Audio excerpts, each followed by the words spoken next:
What about you guys with Lego? I mean, Dan obviously. I'm going back into my dark ages now. I seem to have two that. I did it too. We're dyslexic. Are you dyslexic? I guess.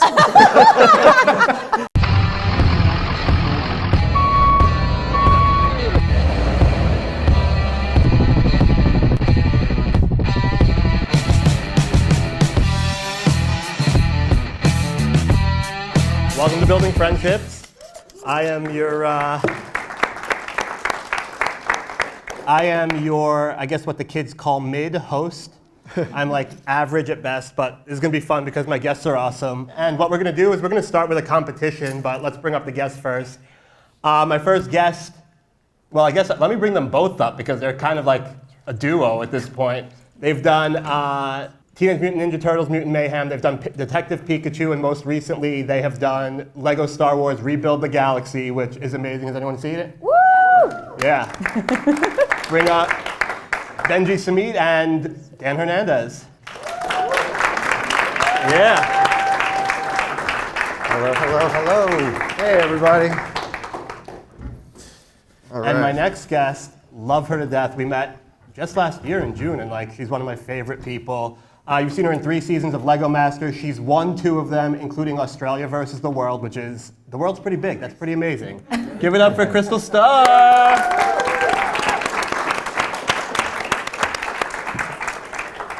Hi. Welcome.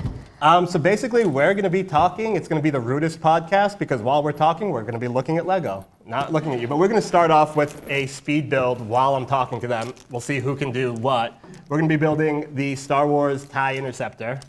Classic. Yeah, is it?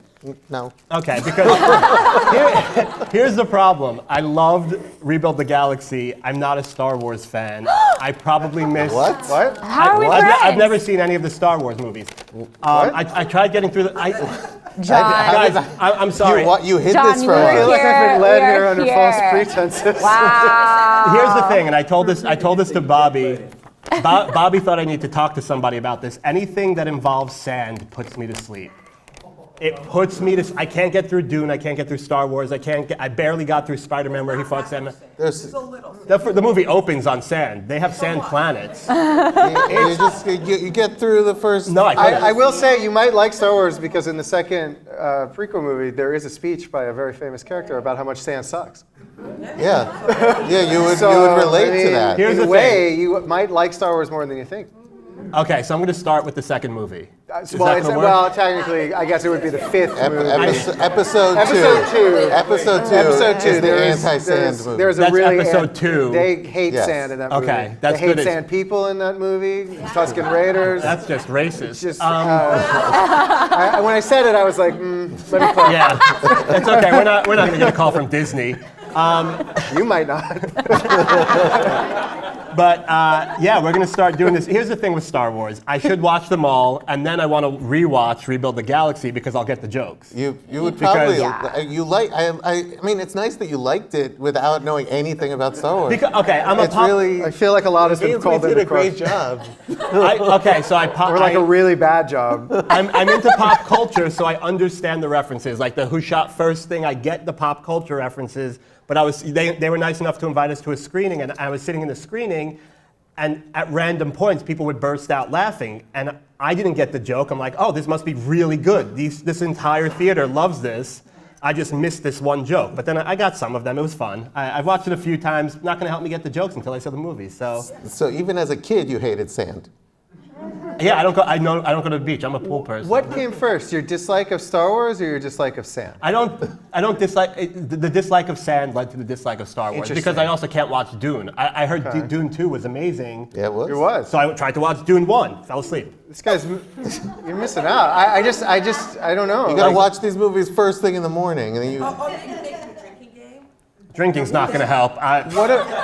Blacking out and falling asleep are the same thing to me.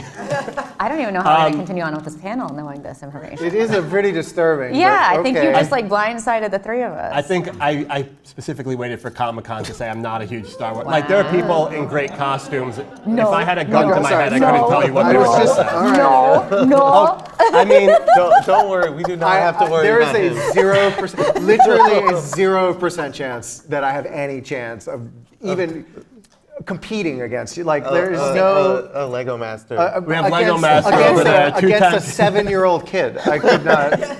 So we're also going to be doing, after we finish this time trial, we're going to do some new sets and some old sets. So I'm going to be doing the new Batman animated series Batmobile. Krystle's going to be doing the new Fortnite Llama, which it looks pretty badass. And then we have some Comic-Con exclusives from a few years back that these are two of my favorite sets, even though... And you Black- opened them for this? That's insane. Yeah, I'm actually. Listen, we this is spared no beautiful. expense. Yeah. It's the first Cheetah appearance cover. I know. It's just so good. I'm a big comic collector, so this is about as close as I'm going to get to this. Yeah. I think the original. All right, I'm ready to lose. All right, so let's start with this time trial, and we're going to start with some questions. All right, let us know when the official. Yeah, you ring the begins. bell. And go. Okay. So can we let's get started with how Benji, how you and Dan met. We met in And these college. Legos connect. You connect them together. Sometimes. Okay. All right. I'm gonna. All right. Seems hard. We met in college.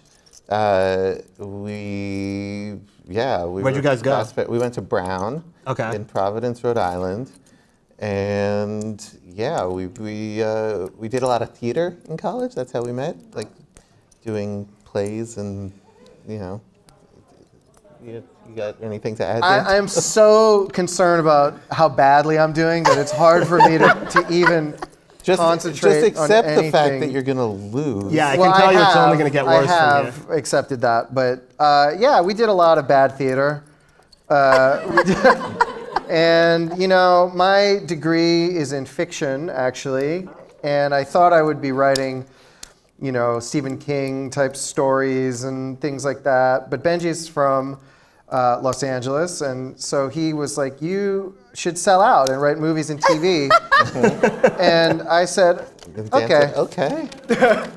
And then I stopped writing fiction. And so Benji really, this is going horribly for me. I'm so I know I'm putting on a brave face, but I feel very embarrassed by my performance already. Can I But be honest? It's not that much of a brave face. You've been pretty... I've been dreading this. Yeah, you've been pretty vocal about how I've been difficult dreading this has this been. the whole time. Okay, no, it's going to be great. This is so depressing. So yeah, so we did a lot of theater, and Benji then convinced me to sell out, and I did, and I never looked back. Do you guys remember your first project? What was your first, the first spec script you wrote? The first spec script we ever wrote was a movie called The Harvard Zombie Massacre. And It was a very complex premise. It was a zombie invasion at Harvard, and the catch was that these zombies were smarter because they went to Harvard. So they could solve simple tasks, right? So it was and we made up a bunch of funny pseudoscience that was the repetition of complex algorithms have triggered a part of their brain so that they can still fight through the zombie disease to open a door or get I don't know. It was, I guess that's why they didn't make it. And it was this was a drama? Yes, Yeah, it was super It serious. was very serious. What about were you guys interested in TV at that point, or was it just film from the beginning? At the very beginning, it was. I mean, we always loved TV, but we started by writing movie scripts, and then eventually we were like, let's try TV too, and it worked out, And we Seems to be going okay. Yeah. All right, I'm done. What? Dang it! Benji has it. Don't clap for him. Wow. Don't clap for him. This is I was not even close. This is. Can we see how everyone's? I'm 75% done. He's not bad. He's I not made bad. this thing. I made the. Who's the Lego master now? Well, Put your money where your mouth is and go on the show if you're so tough. Oh, I would be your teammate Yeah. for that. At that speed, I'm in. Yeah. You'll have 12 hours to do something like that. I think part of the reason I'm not good at this is I have to do each step several times. I think that might inhibit my ability to win on the in the future. Oh, I see what I did. I used the right piece when I should have used the left. It happens to the best of us, man. That's a not classic. to me, not to me. No, apparently. So you Should I can continue to build this, You or can do if you I want. switch to this one? Yeah, pull it up. There's no bag 1 or bag 2 on either of your sets, so good luck. But yeah, go for it. There's your instructions. If I get through one of these, it will be a semi-miracle. And Krystle had it easy. We didn't even get to her yet to answer some questions Yes. while I she's know. building. I was So Chris- admiring her organization, your organization. I felt was really, that was like, I feel like I could learn a lot from sort of arranging rather than just desperately. Well, it slowed me down, so maybe not. Krystle, when did you first get into Lego? What's your story? So I got into Lego. I was a kid of the 90s with divorced parents, as a lot of people in the U.S. And Me my All of us. All- on right, everyone at I this- feel like yeah, That's interesting. right, a lot to I relate. can only wish. And I feel like the Lego was kind of just like the constant. It was a hand-me-down bag that I had for my cousins, and it just was the one thing that I felt really comfortable at both homes. And and I wanted new ones, so I had to get straight A's in order to get that, because my dad was like, this is expensive. So it became like a learning tool that way, and like, actually putting it together. And then, I went through the dark ages during college when you can't afford them, and that's when a lot of really cool sets came out. Yep. So then I spent, when I started getting money, I was like, all right, now I need to buy all the sets that I missed during college. And then Lego Masters reached out and they were like, hey, we're doing the show, and do you want to come on? And I thought it was a scam, so I said no. And then it turned out to be real. So Amy and I went on, and I guess, Imagine did that's it what again and people. again. Imagine that your life is so Lego-centric that you believe someone would try to scam you by saying there's a show called Lego Masters and we want you on. Like, there's a million ways to try and trick someone into doing something stupid, but they went with Lego. They're like, yeah, we have a show, you're building against other people, and she's like, that sounds sketchy, we're not doing that. What was the Lego set that got you out of your dark age? The Star Wars, actually. Yeah. I was a huge. It's okay. I messed up too because I quit following the instructions because I'm really bad at instruction building. I like to free build. Spending $90 on these sets, I'm building everything in this box. I am literally and I'm dyslexic, so this set is not for me. It's really not. And talking, it's hard. On Lego Masters, Michelle and I just like hum and we don't talk. Like at the very beginning, we plan everything out and then we go get our parts and then that's it. Then you're just, Mel's here. Mel was also on Lego Masters. She's in the crowd. Yeah, shout out to Yeah, Mel. shout out. Season 4. You know how it is. Like you just don't talk. You're like, and go. Star Wars got me back in. I was a huge, I collected a lot of the Star Wars Kenner sets for you nerds out there. And then after my brain surgery, I had a brain tumor. And during the brain stuff, I kind of like sold off a lot of my Star Wars sets, my elf sets to pay for it because American healthcare. Then that's, we're caught up with my entire life story. There you go. What about you guys with Lego? I mean, Dan obviously. I'm going back into my dark ages now. I seem to have two that I did it too. We're dyslexic. Are you dyslexic? I guess. He's just learning that about As it himself. turns out. We have it on camera, so you can take this right to the doctor All right, and this just is- get all right. just If get I- the confirmation. I never realized what a speed builder. I guess I am. Like, We're supposed to. We're never going to hear the end of we it should now. probably start on the other side. Well, I'm no, still on the it's first just one. because I'm realizing now, like, I've got 2 small children, and so whenever I have Lego building time, it's like, I need to get this done as quickly as possible. I'm done. There we go. I gave up on mine. I'm on the Batmobile. Okay, I was feeling really bad about myself. But I should have done that too. So how you guys what came first? Pikachu came first. Detective Pikachu. Pikachu was our first Pikachu, movie. yeah. So how did that come about? Thank you. It was so good. I was shocked because I did know Pokemon, but I was like, how is this working? Okay, You so don't know that's something Pokemon you did either? know. I know Pokemon. I had the cards. okay. I still have them somewhere. There's no sand in Pokemon. There's no sand in Pokemon. Actually, there is a sand Pokemon. Oh, you're telling me. How did that come about? I mean, we had worked with the producers of that movie on a different movie that didn't end up getting made because so many of the scripts you write never actually get made, and that's just the way business Most works. of them, yeah. as a matter of fact. But we had a great relationship with them, and when it came time for them to do Detective Pikachu, I think they were kind of like, "Who are the biggest nerds we know?" Yeah, get those dorks in here. And Get them here now. and yeah, We're like, yes, sir. And so We'll be there. yeah. And that's got to- okay. So that's obviously a big. That's a big brand. Like Pokemon's huge. It's in fact the biggest brand in the world. Is it? And most people don't realize that, but Pokemon as a brand is bigger than Marvel, bigger than Star Wars, bigger than anything. Bigger than Lego? Bigger than Lego across all media. Pokemon is the number one biggest thing that there is. So what were some of the scariest So take that. things you guys had to overcome? Like you're now dealing with the biggest brand in the world. You have Ryan Reynolds right there. How do you take that on as your first project? Well, he's very handsome, so He it's is. challenging.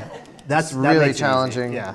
How do we take that on as our? I think that you have to sort of not think about that Yeah. as much and sort of say to yourself, You got to focus on the job you at got to hand. focus on the job at hand, but also say, have some confidence in your own knowledge of what you're writing and some confidence in, I have opinions about these things. For instance, one of the first things that we brought to the project was I always thought Psyduck was the funniest. And I said, and from a writing point of view, one of the challenges of that movie was picking which Pokemon actually ended up in the movie. And we wanted to be representative of all of the generations that were out at the time. And at the time, I think there were 9.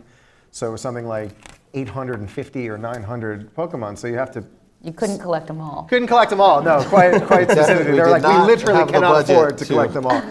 So what happened from a writing perspective is Benji and I sort of looked at all of the Pokemon that were available and we said, well, what are the Pokemon that have very human characteristics as far as their psychological behaviors? And when you look at it that way, that sort of dictated certain Pokemon as opposed to other Pokemon. And specifically, in my case, my favorite is Psyduck. Why? Because he's so anxious, he has a psychic explosion. Well, I can relate to that. So, As we're all seeing in real as we're all seeing in real time. So, is it cheating to ask someone to do it for me? A little I don't know bit. what's happening You're here. still on that? No, I'm going to work on this over You're here. still on that set? You got to fake it till you make it. That's Here, how. look. that's how it Don't look at works the out here. instructions. Just look at mine. That's easier. I don't know what's. I got these pieces. These seem good. Those seem good, yeah. And this one. Okay. And these. Perfect. I'm going to declare victory. Woohoo! Everybody give See, it because up! work smarter. There you go. Smarter, not harder. I used to do this in math class. I would literally sometimes hand my test to smarter math students and be like, could you just do this for me? I'll pay you. So, see kids, cheat in school. So anyway, so that's how we came out. So I think that because we actually had opinions about like which Pokemon would be the most fun to Yeah. write, and which would be the most dramatic to write, and which were the iconic Pokemon that should be in the movie that as fans we would be disappointed if we didn't see in the movie. Coming into that, we were able to, I think, assemble a roster across all the. I did it. There we go. I did it. He's out of his dark ages. They said I couldn't do it, but It's close enough. but look at us now. Pretty close. Good enough. Good enough. Just I love it. I'll give it to my son. He won't know. Look at how good. whee! The swooshability. Swooshability is strong on this mini. Now this is the micro. I know, Yeah. sort of. But imagine, if you will, being in a meeting with all artists and Lego experts and being me and pretending that you know what you're talking about as you give notes. And going, here's a good tip for you guys. If you ever are not sure, just do this. I like it. It's the nose tap. You just give a little. Yeah, just give it a little flair. There you go. I like the direction we're going. And then, for most meetings, that really actually kind of can get you through. And you look like the silent type, so I would just be like, oh, he's just brooding. Like, he's just kind of like... He does. It's funny that you think I look like the silent type because I think most people would argue that I talk way too much. So, including my wife and my kids and Benji. What do I do now? What am I building? I'm in the zone. Yeah, there you go. Okay. Wonder Woman? There you go. The zone is. I actually 100. really like this one. This one is really cool. It's gonna, all right. So, Krystle, what was your first mock that you made ever? I guess with that bag that I took from house to house. So I had a bunch of pirate sets and Islander sets for those old enough to remember those. Yep. Thank you. So I just kind of just rebuilt that and just built a bunch of islands. And I had, this was back in the 90s, so you still had like the gold pirate pieces, which Yes, you don't those see. little gold Those are yeah. the doubloons are so that, and then tree houses. I got really into tree houses and anything with a hidden door, and like I used to hide stuff from my parents in my Lego often. Oh. So, pro tip for you kids out there: We're giving terrible advice to children today. Cheat and hide stuff from your parents. Got it. hey, the new Pharrell movie taught kids to like skip school and do a bunch of really crazy stuff. So,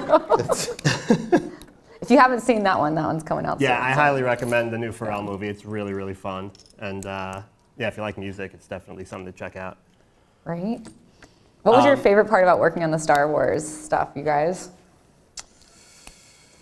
That's a really, it's a really great question because there was a lot to like, and you would think that, how do you put a tail on this? Okay, come here. You put it on before the legs. Well, Check it out. Look, I'm gonna teach you a trick. yeah. Oh boy. La-da-da-da-da-da-da-da. What? How cool is that? I did it. Yay! I would say the thing that was the coolest about the Star Wars project was the real like leeway that Lego and Lucasfilm gave us to try crazy things that we thought they would certainly say no to, like Darth Jar Jar, like Loved that. some of the. Like What do you think they would have opposed to about Darth Jar Jar? I just think that when you have a company that people care deeply about, and you don't necessarily know that if people are aware of sort of things like. Well, there's like a lot of things that they're just set in place of like, they don't break certain rules. Like even in previous Lego Star Wars content where it's silly, like the characters are still a version of the characters. Like they don't change things up as much as we did. Or even things like, when we were like, well, we wanted our hyperspace to look brick built, and there was a little bit of questions where they were just like, well, since 1977, hyperspace has always looked like this, even in previous We've never Star changed Wars this, ever. content. We've never changed it. And we were like, well, let's just give it a try. And they were like, okay. And if you look at the special, I think it's actually one of the most beautiful things in the special is the brick built hyperspace. If you pause, it's not in like a ton of the shots, but there are a couple of shots where it's really featured. And if you pause it, it's gorgeous. I mean, it makes me. I don't. Lego Masters. Is there a way to recreate that physically? Like, is that? I mean, there's always a way. There's a way. There's a will, there's If a only way. we had a Lego Master to help us. But yeah, things like, or like the star field, like just in the wide shots of space, like our stars are made out of Lego studs. And that's something they've never done before. And so they were game to try new things. And it was really like we were all playing with Lego for our jobs. It was. Well, it's the show itself is great because it's called Rebuild the Galaxy, so it gives you a lot of that leeway of like, hey, it's in the title, we're going to mess around with some stuff. So it was cool to see even the ships that I don't know their names. I'm sorry. I know Jedi Bob Starfighter, but like the ships that were combined and joined together, like they looked really cool. The X-Wing and TIE The Fighter. X-Wing and TIE Fighter. Yeah. I was going to say the X-Wing and TIE Fighter. Yeah, those were those a fight with Lego or any? Not at all. Not at all. And in fact, when we first started writing it, when we came up with this idea, like I went at home into my little Lego area, and I took the previous version of He's the He's X-Wing. slightly downplaying his Lego era. It is a Lego workshop in a Lego room. Sure. Raise But- your hand if you have a Lego room. You're here. Oh wow. Yeah. I love you guys. Lego room. Called my apartment. And so I just put together my own little like mock of what those would look like, and I sent a picture of it to the folks at Lego, and not only were they like, yeah, let's do that, but also they were like, oh, let's make that into a real set. And it So was this show was your idea. This wasn't them hiring you to write for a show. well, they wanted They knew that- yeah, they knew they wanted to do something big and special for the 25th anniversary of Lego Star Wars. Okay. And so they knew they wanted to do something bigger than previous Lego Star Wars specials have been. But then, they brought us in, and yeah, We as a group kind of threw around a bunch of ideas, and we settled on this idea because it felt the most exciting and dynamic and just unexpected from what I think what people would think that Star Wars might do. But because it was Lego, it gave us a little bit of latitude in sort of tone and comedy, and it made people, like, I think, feel a little bit more comfortable to take some bigger swings at like weird stuff. So it was a really collaborative process, but also one that I think, and I'm gratified, and everyone go and stream it several hundred times tonight, but I think the response being so positive has to do with the fact that we really were given creative latitude as true and huge fans of Star Wars and Lego to kind of follow our best instincts. And it was never like, no, it was always, maybe we could do it this way, or what if we did this, or go even farther in pushing what people would expect from this special. And that was really somewhat unprecedented in our career, to have that level of trust put into us by something as huge as Star Wars. Which for people who aren't like aware of how bad the industry is with that stuff, that doesn't happen often. Like, you don't get that much freedom. You get notes until you just want to quit all the time. So the fact that you guys were able to pull through on that was awesome. Was there anything, so you guys also did Teenage Mutant Ninja Turtles, Mutant Mayhem. Does anybody see that? That was awesome. Yeah. Was there anything, since Detective Pikachu was live action, was there anything you took from Ninja Turtles, learned something, an approach to something that you took with you when you created Star Wars? For sure. I mean, I think that one of the things that we were really gratified about with, why does this change perspective? Why do you turn, like why do you suddenly do the other side. suddenly? It's like, Look, because it gotta I do know, the other but side. it just seems like unfair a little. It seems like a gotcha kind of. I was in the zone on this perspective, and now I gotta reorient my whole life. Anyway, one of the things that we learned, I think, from Ninja Turtles was we were very cognizant of, there's been a lot of different versions of Ninja Turtles, and the version of Ninja Turtles that we grew up with is slightly different than the people that grew up with Rise of Ninja Turtles or some of the other iterations. And so at a certain point, you realize you couldn't really, there wasn't any one canonical thing that is the source other than even the comics, but even from the beginning, they've departed from the comics. And so we were slightly concerned, or at least hesitant, to change things too much from the way that we sort of had grown up with it, which is to say things like Baxter Stockman turning into the Fly. Yeah. That's what we grew up with. But at a certain point in the development of the movie, we said, it actually would be better if these were distinct characters. But they had never done that in Ninja Turtles before. And we said, well, are people going to go with this? Are people going to be on board with it? And we sort of said, well, if the whole movie is written and demonstrably feels like people who really care about Ninja Turtles wrote this, we think people will go along with some of the changes that we're going to make, because they'll say, this is different than the way that I grew up with Ninja Turtles, but it still feels like Ninja Turtles. And I think that can be cross-applied across all kinds of different big franchises that you get tasked with, kind of having some stewardship of, which is to say, I don't really think fans want everything to be the same as it was all the time. I think that gets stagnant and boring. But if it also feels like the people who wrote it don't really care about what they're writing, or are cynical about what they're writing. What?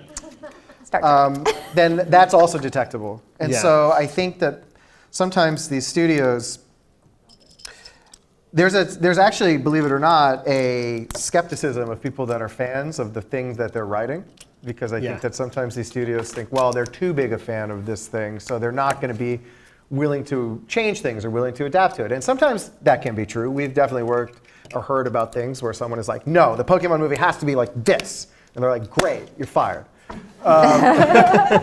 So I think part of our job is to be sensible and pragmatic about, okay, like there are certain things that maybe don't translate from, let's say, anime to live action, and certain things that do. And I think that you kind of have to approach it, each case is individual, and you have to decide what is actually of paramount importance. I look at the difference between some of the live action anime adaptations that have failed versus One Piece, which I thought was great and really successful. And I think part of the reason is because they were like, it's an anime, it's an adaptation of anime. They're going to call out their super moves. It's fine.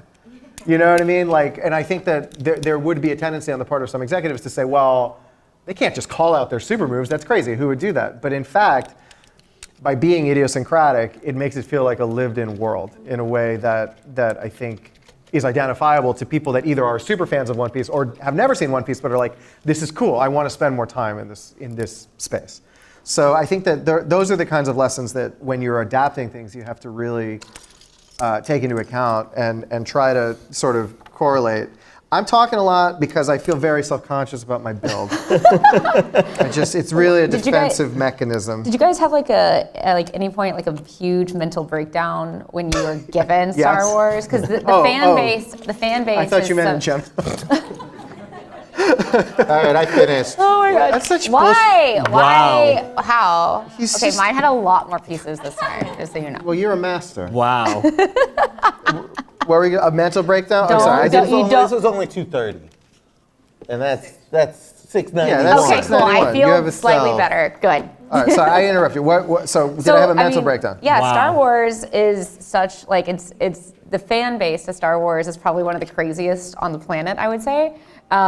So for that, like, how did you guys did you guys deal with a lot of backlash after it? And if not, good for you. But if so, how did you handle that? And how did you handle like the pressure?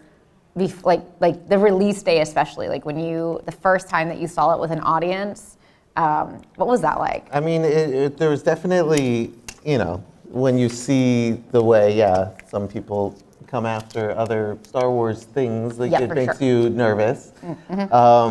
But definitely, like as we were going, especially like as we were putting the finishing touches on it, and like we're almost done, like we knew it was good, and we kept telling ourselves, like, wait, this is good. Like we're not crazy. Like this is good. People We're not like crazy. this. Like, and so all you can do is hope that the audience sees what you see, and we were very fortunate, like that there was not really any backlash to it. Like I would actually go so far as to say this is one of the best received Star Wars things in a very long it's time. got 100. How does that feel? It's got 100% on Rotten Tomatoes. Dang! Can we get a round of applause for that? That's insane. Even on like the darkest sides of the internet where people are very mean and say terrible things about Star Wars. Love like, you, Reddit. I love you, Reddit. You go on to these because we are, I don't know, we want to torture ourselves. We went on to check to see what they were saying about it. Yeah. And like even the nastiest people about our show were like, all right, this one was actually pretty good. Yeah, that's so good. It's so. But I think this kind of speaks to what I was saying before, which is we made it with actual love and affection, and I think I was telling these guys before, I can't ride a bike, but I can tell you what's going on page 55 of the Star Wars Encyclopedia. I can't. You know what I mean? Like I can tell you about the biomes of Crate or whatever. So like I think that because they kind of let us cook. You didn't put Wonder Woman's skirt on. What? Oh man. First of all, I don't know. Wow. Something went wrong here, and I'm feeling very like. How do you think she feels? What you could do is at the beginning Why does the why? No, but at the beginning of each step, Yeah. there's this little box You that pull out tells all you those parts. it says one of these, one of these, one Right, of these, one but- of these, and take those But wait a and minute. set them down. But look at but wait a minute. But look at this. I did everything right up to here, but now suddenly this is what's going on with that. It's telling you what to put there. It's saying take that one and put it there. But it doesn't because If Yeah, you've you watched help. You're already previous finished. episodes, this What- is what what happens to happened? somebody Nothing at happened. every You need point. to take. See, look, one, okay, one. and then and put I- it there. But it doesn't seem to. no, not that. Is that where the arrow's going? I think so. No. Here. The No, arrow I is think so going in there. Lego. Where is there? That is the piece. I don't know what you're being very abusive. This is what I deal with on a daily. Imagine living Right like there. this. See, No. that's the piece. The picture shows you what you're building now.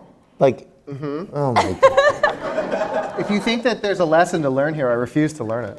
I love that. This is a 7+ set. Oh my God. And what is this about Wonder Woman's skirt? How do I get her skirt on? Dan is still on 4+. I don't even. I can pull it out for you. Oh. So I have a question, and I know you guys can't talk a lot about it, but it leads into what you were just talking about with taking on an IP that already exists and has a specific fan base. You guys are currently involved in Spaceballs 2.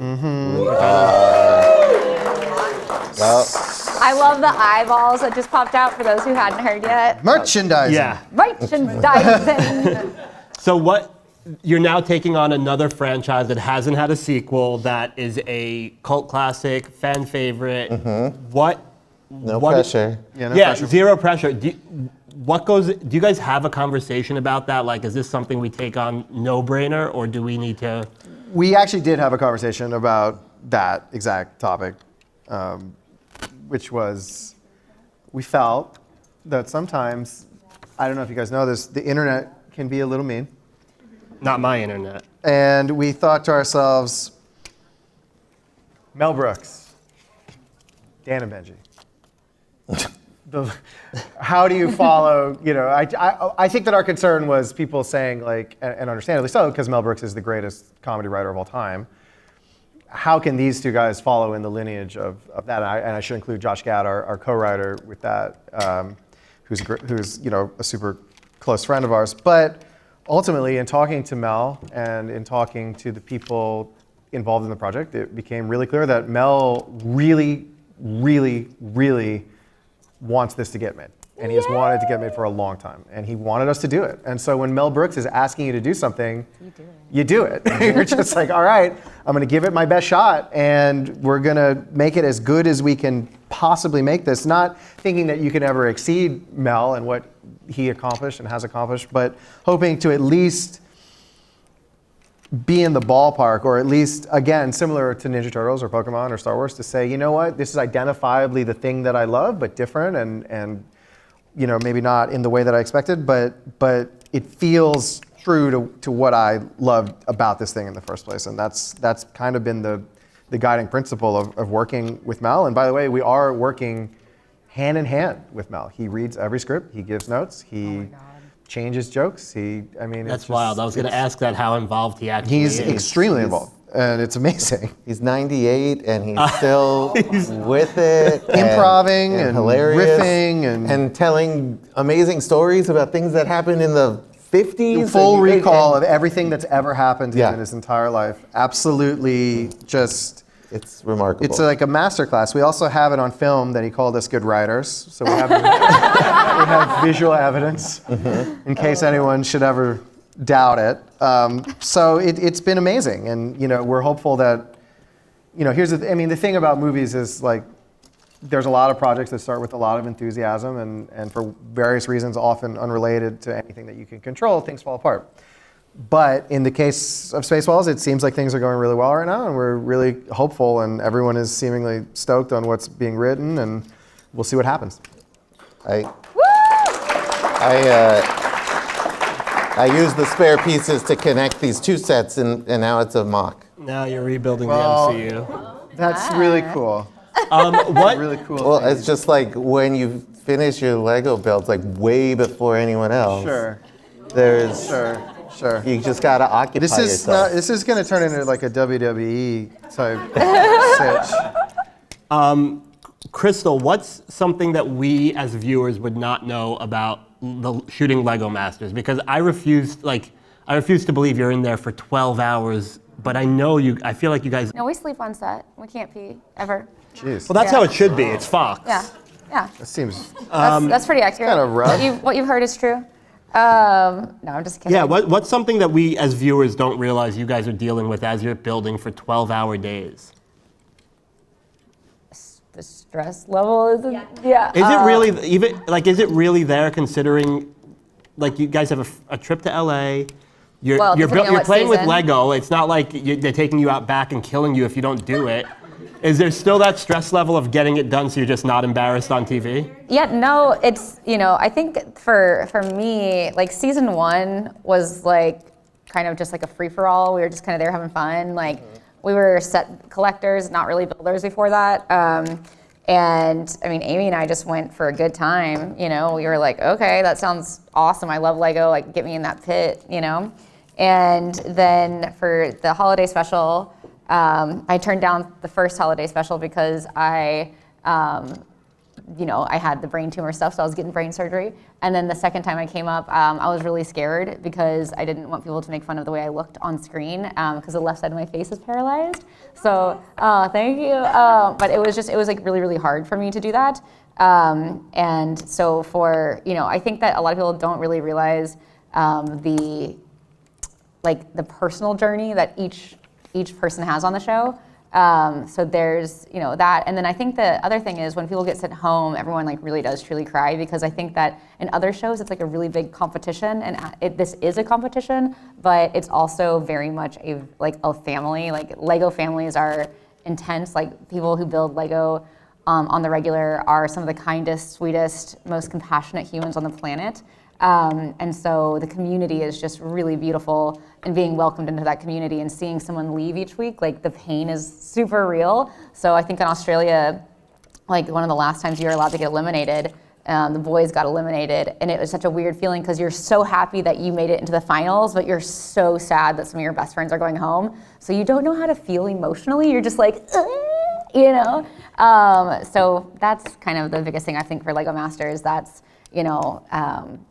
that you don't really see. And fun note, have you guys played the Star Wars video games, any of them? Yeah. What do you think? Okay, I just wanted to say, Look at me. Look at me, look at my shirt. I actually got started in the industry on the Star Wars Connect game. So I did a lot of the mocap work for that. So did you guys ever play Star Wars Connect? I did, yeah. Yeah, Did you guys ever do the dance moves in there? of course. You did? I love that. Cool. I wasn't good at it. You know what but I wanted to ask you about first? What was your first cosplay? My first cosplay? Because that's where you started before you moved over to Lego. You were a big cosplayer. Yeah, I was. I don't remember my first one. I think I just there was a hot guy and I wanted to go on a date, so I took him to A-Kon in Dallas. I think I was a wolf girl or something. I don't even know. A wolf girl? Okay. I think so. And it was really embarrassing. I can't say it because the kids are here, but story for a later date. Yeah, because we're only Yes. here telling Yes. good stories, giving good advice to the children. I'm super intrigued now. Anime conventions can get spicy. I've heard that. Well, there you go. That's the end of the story. I mean, I see what goes on here, and this is a Comic-Con, so I'm A just family-friendly Comic-Con, right? yeah, I'm like, oh boy. Yes, sir. I did see Taylor Swift, which was pretty wholesome. It looked exactly like it. It was kind of weird. It's a weird thing to come to Comic-Con as, but it's fine. Are you gonna help or what? What do you? I'm getting extreme enjoyment just watching. Yeah, No, this is. I gave up on mine. Go for it. I'm out of my parts. So Dan and Benji, one thing I'm always curious about is the pitch process. You guys have, yeah, that is something that everyone dreads. What is the biggest difference in pitching animation versus live action? Because I would imagine you could go crazy with animation because of what you can do on screen for a specific scene or idea. But what's the biggest difference in your pitch? From animation and live action, I wouldn't say that the pitching process is that different between the two. You're in both. You're just trying to convince the powers that be of the movie or show that's inside your head. And so, it's a fairly similar process. You really messed this one up. I gotta rebuild all these wings. This is called bullying. You guys are getting a real glimpse behind the curtain of my life, by the way. It's just me trying to mind my business and do my best, and him just bullying about mocks and words I don't understand, and it's not very nice. More pieces. What? Well, I mean, You have a different answer? I have a slightly different answer, which is I think that sometimes there is a feeling that animation can be written in the exact same way as live action stuff, and to a certain extent that's true, but I think the difference in a pitch is why are you telling the story in an animated format, right? Like, what is it that you are going to be doing visually and aesthetically different that is going to either elevate the material or to give insight into the material in a way that people wouldn't be getting from a live action thing. So I take the first Spider-Verse movie, for instance. I think my reaction coming out of that movie was, I've never seen a comic book so fluidly translated to the screen before. It really felt like reading a visual comic book. I mean, obviously all comics are, but it felt like reading a motion comic book in a way that in the early 90s, there were these like CD-ROMs that you could buy that were like motion comics, and it almost felt like that technology evolved to the utmost. And I think that you do have to have at least some sense of speaking to what is this going to look like visually? How do you see it aesthetically? What are the differences? Take, for instance, Rebuild the Galaxy, which was like, there had been some Lego content that was sort of I don't know, how would you put it, Benji? Like semi stop motion, or like not quite. It wasn't stop motion at all. Right, it wasn't Lego stop Star motion. Wars Right, some of it content. was sort of faux legal builds and things like that. Well, you can speak to this better, but you had a different.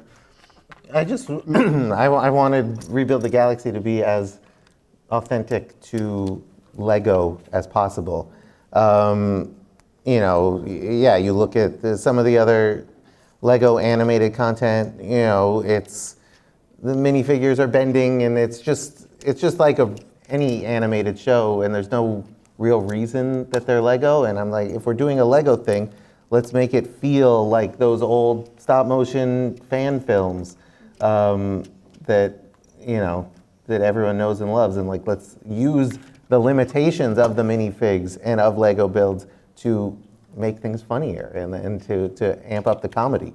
And so, really leaning into, like everything that we have in the special is like a legal build. And I was really making sure, like, instead of just having a rocky mountain, which, in some Lego content, like, it's minifigs and you see some builds, but then there's like landscape environments that are just regular animation, and I wanted to make it all Lego. I really, our sort of goal with this special was to recreate the way it feels to play with Star Wars Lego. And Did you ever do Lego stop motion yourself? a little bit. I dabbled. Ooh. Dabbled. Can we find this on YouTube anywhere? No, it's Gotta put it on the This was tube. all like pre YouTube internet, days back in in my the old youth. days. But I think what Benji's speaking to is an intention of sort of vision, and an intention of a point of view. And I think that part is important when you're pitching something in animation, because it's not arbitrary, and it is a different medium, and it is something that should have that level of thought behind it. And I think that when you haven't written a lot of animation, it feels like it's kind of the same, but there are flights of fancy that you can take. There's things that you can specify in the script that are just a little bit different. And at the same time, sometimes you'll write something and think to yourself, like, well, I can write something really sweet here, but whoever is going to do the storyboards for this, or whoever's going to do the animation for this, is going to now elevate whatever I have written. So sometimes we're very prescriptive about a certain sequence. Other times we'll go, they fight. There's a fight scene here. And knowing that if you really trust the team, that they're going to understand sort of what you're going for, and that they're going to add things that you like couldn't. on Rebuild the Galaxy, our director Chris Buckley was incredible, and so much of the amazing action and exciting building action scenes came from him, and it got to the point where by the time we were writing the later episodes in it, after we were seeing some of the work he was doing, it was just like Chris, right? We literally write like cool, Chris does cool action here. Chris does cool action. Because as much as we could write a lot of that out, Work smarter. it's what we like about movies and TV is there's such collaborative mediums. There's 100+ people working on these things that are all as talented as can be, and why not leverage everyone's talent instead of prescribing exactly what everything should be at all times? We love it when someone comes in with a great idea that's not it makes us look good, it makes everyone look good. And we can take credit for it later. Yeah, exactly. And so, Love it.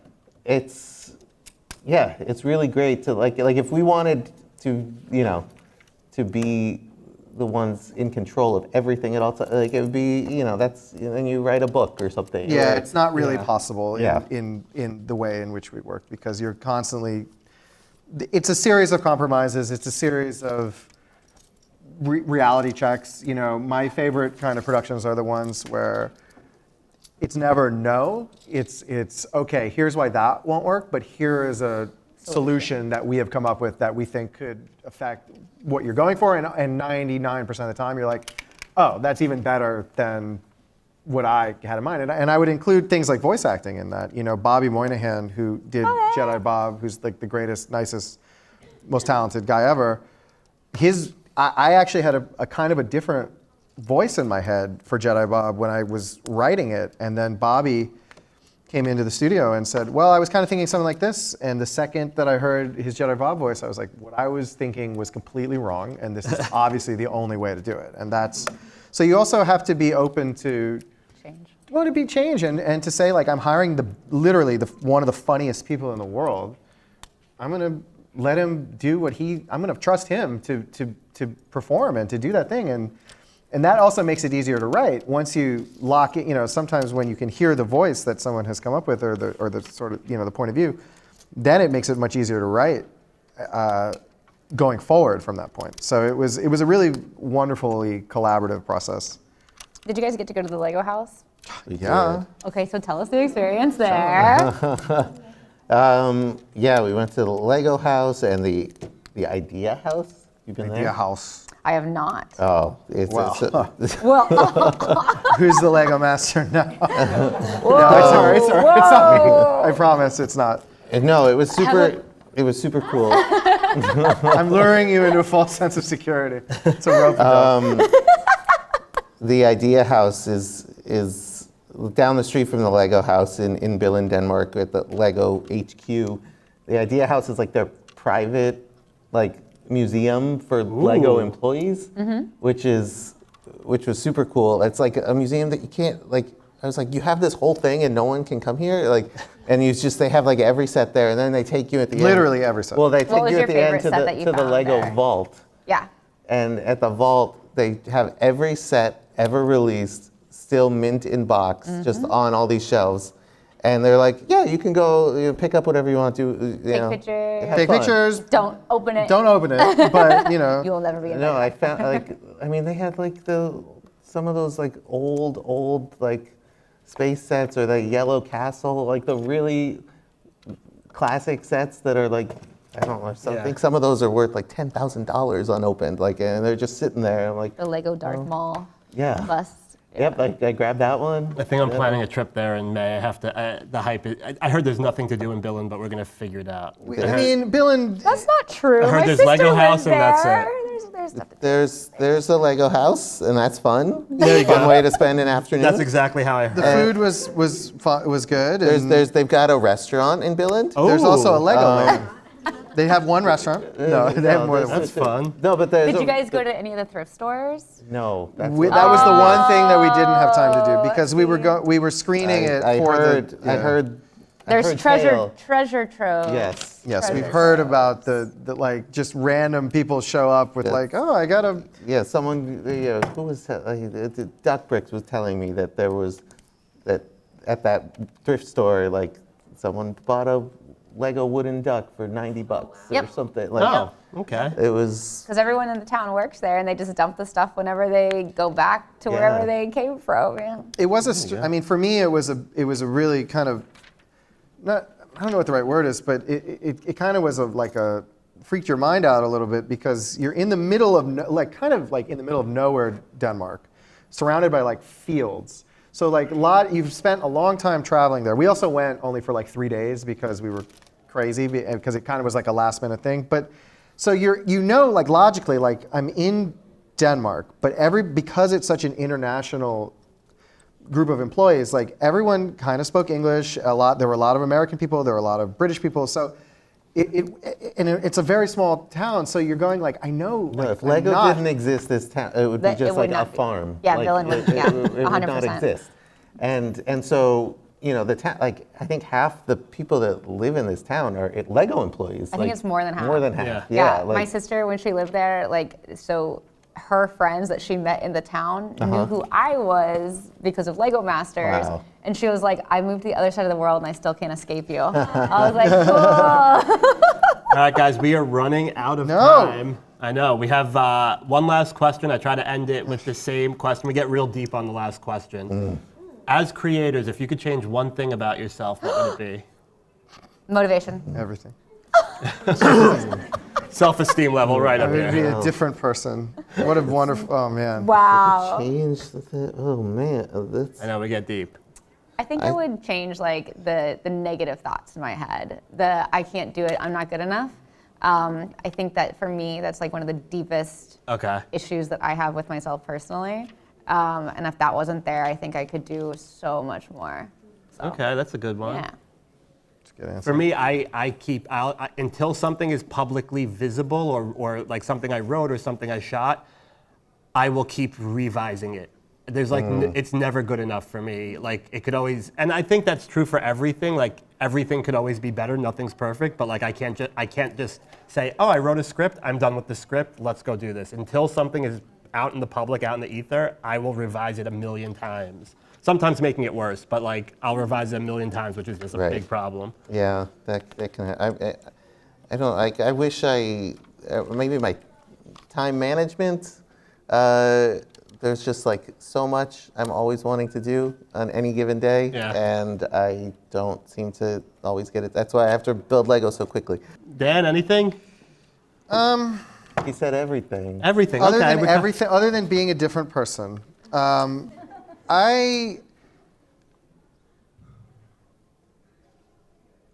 a sensitive type, and so I think that I wish I were a little bit more resilient to people not coming through or doing the things that they say that they're going to do, or really working on.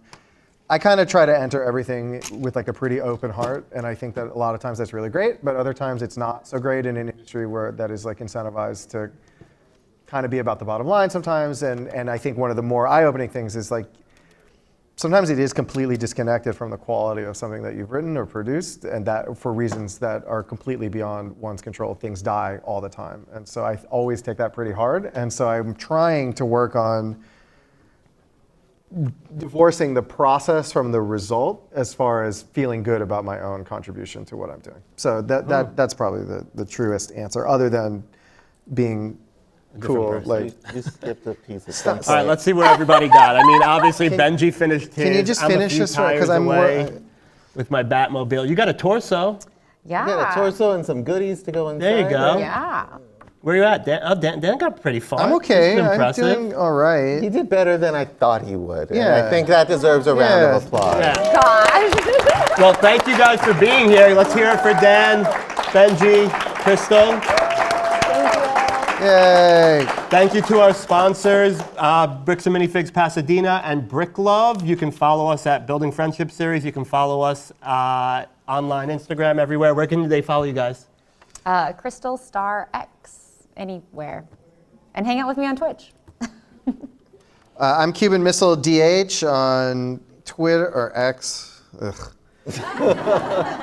on what the artist formerly known as Twitter and Instagram, and I'm like pretty around. I'm pretty around. Pretty easy to find. I'm gettable. I'm just Benji Samit on all platforms that are fun. Yeah. And yeah, we appreciate you coming to this. Also, one last thing, I have a Lego Ideas set up with Jodie Sweetin. It's a Lego Full House set. So if you And, get and it too. is awesome. That's pretty Thank cool. you guys. If you could go to tinyurl.com/Lego Full House, you can help us get it made by voting for it. And thanks for being at Building Friendships. Yeah.